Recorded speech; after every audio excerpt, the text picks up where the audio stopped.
একটি হাদিসের অর্থ ভুলভাবে বোঝার কারণে, ভুলভাবে অনুবাদ করার কারণে এদেশের লক্ষ কোটি মুসলমান দাওয়াতের ময়দানে নিষ্ক্রিয়।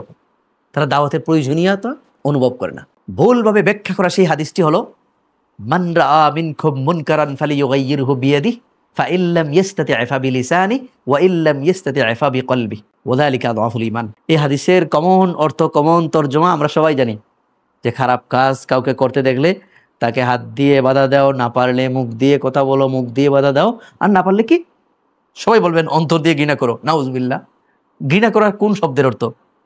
ঘৃণা করার কোনো শব্দই হাদিসে নাই। আমি একটা একটা করে শব্দের অর্থ বলি, দেখবেন কোন শব্দের অর্থ ঘৃণা করা।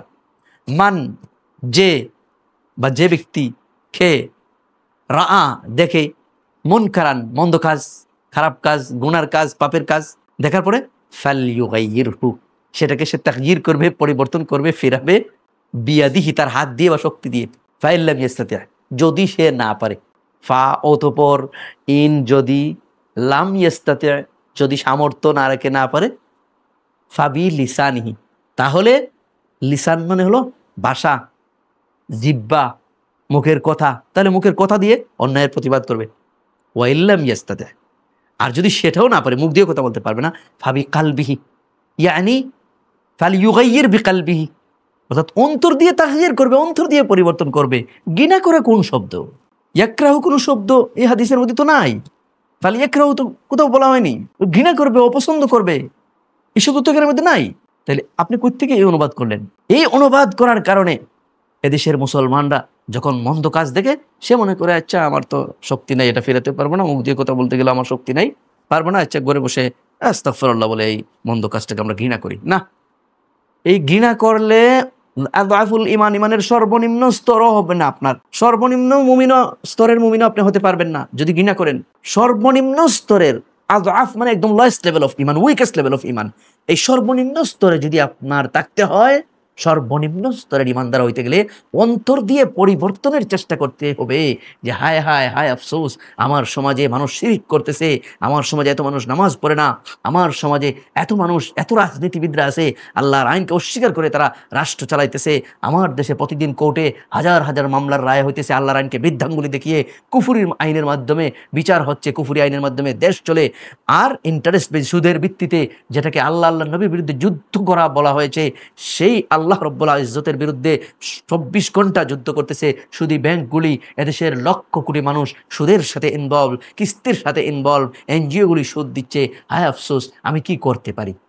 এই যে অন্তরের মধ্যে পেরেশানি এবং অন্তর থেকে চেষ্টা যে আমি আমার আরেকজন ভাইয়ের সাথে এটা আলাপ করি, আমার প্রতিবেশীর সাথে আলাপ করি, কিভাবে এর থেকে মানুষকে এর থেকে বাঁচানো যায়, এই খারাপ কাজ থেকে বাঁচানো যায়। এই যে আপনার পেরেশানি আছে, অন্তরের মধ্যে পরিবর্তনের চেষ্টা আছে, চিন্তা আছে যে আপনি আরেকজনের সাথে আলাপ করলেন, আরেকজনের সাথে আলাপ করলো, 3জন 5জন মিলে টিম করলেন, একটা পদক্ষেপ নেওয়ার চেষ্টা করলেন। এটা যদি আপনি করেন তাহলে বুঝতে হবে আযআফুল ঈমান, এটা হলো আপনার লোয়েস্ট লেভেল অফ ঈমান, আপনার দুর্বল ঈমান আপনার আছে, সবচেয়ে দুর্বল ঈমান এটা। অন্তর দিয়ে চেষ্টা করা বা অন্তর দিয়ে পরিবর্তনের জন্য ফিকির করা, পরিকল্পনা করা, চিন্তা করা। আর এটাও যদি আপনি না করেন তাহলে আপনার আর ঈমানের কোনো লেভেলই থাকে না। অন্তর দিয়ে ঘরে বসে যদি ঘৃণা করেন তাহলে কোনো লেভেলের মুমিনই আপনি না, কারণ ঘৃণা করার কোনো লেভেল নাই। সর্বনিম্ন লেভেলই হলো অন্তর দিয়ে চেষ্টা করা। ঘৃণা করার কোনো কথা হাদিসে নাই, নীরব বসে থাকার সুযোগ নাই। ঘৃণা করলে তো আপনি ঘরে নীরব বসে থাকবেন ইনঅ্যাক্টিভ হয়ে। এই ঘটনাই ঘটছে আজকে এদেশে। 7 লক্ষ মসজিদের ইমাম মুয়াজ্জিন আছে, 3.5 লক্ষ মসজিদ। একজন ইমাম একজন মুয়াজ্জিন হইলে কোনো মসজিদে তো 5 জন আছে, একজন করে ধরলে 7 লক্ষের মতো ইমাম মুয়াজ্জিন আছে।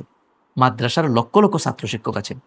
এরা অনেকেই মনে করে কি অন্তর দিয়ে ঘৃণা করা সর্বনিম্ন স্তর। এজন্য 24 ঘন্টার মধ্যে 1 ঘন্টা আমরা দাওয়াতি কাজে দিতে পারি না। না, আমি তো ঘৃণা করতেছি, আচ্ছা একটা লোয়েস্ট লেভেলের মধ্যে আছি, একটা লেভেলের মধ্যে আছি। না না না, ঘৃণার কোনো লেভেল নাই। ঘৃণা করেন যদি করে বসে থাকেন তাহলে আপনি একদম কোনো ইমানের কোনো খাতারেই পড়েন না, আপনি ইমানদারের কোনো খাতারেই আপনি না, ইমানদারের কোনো স্তরেই আপনি নাই। আমি চ্যালেঞ্জ করলাম, পারলে প্রমাণ করেন। ঘৃণা করা কোনো শব্দই হাদিসের মধ্যে নাই। আমি আমার উস্তাদের কাছে হাদিস পড়ে এটা শিখছি।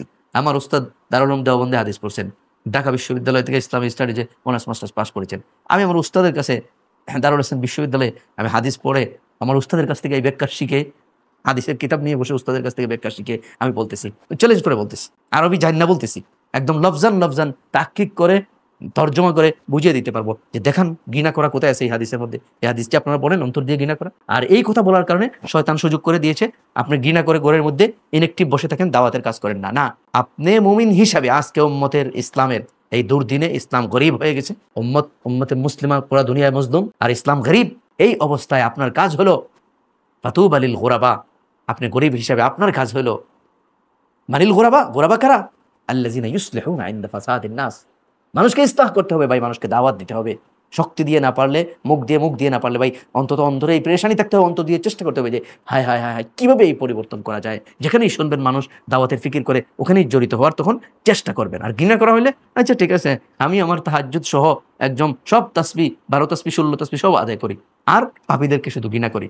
এই স্তরে আপনি পৌঁছতে পারবেন না। এই যদি আপনার অবস্থা হয়, তাহলে আপনি ইমানদারের কোনো স্তরের মধ্যে, কোনো লাইন মধ্যে আপনি নাই, কোনো লেভেলে আপনি নাই।